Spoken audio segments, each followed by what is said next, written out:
আমি অনেকবার তওবা করেছি, প্রত্যেকবারই ভঙ্গ হয়েছে, তাহলে কি আমি মুনাফিক হয়ে গেছি?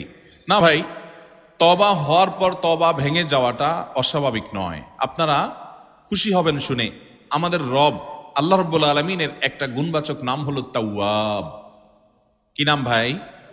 তাওয়াবের মানে জানেন? আল্লাহু আকবার।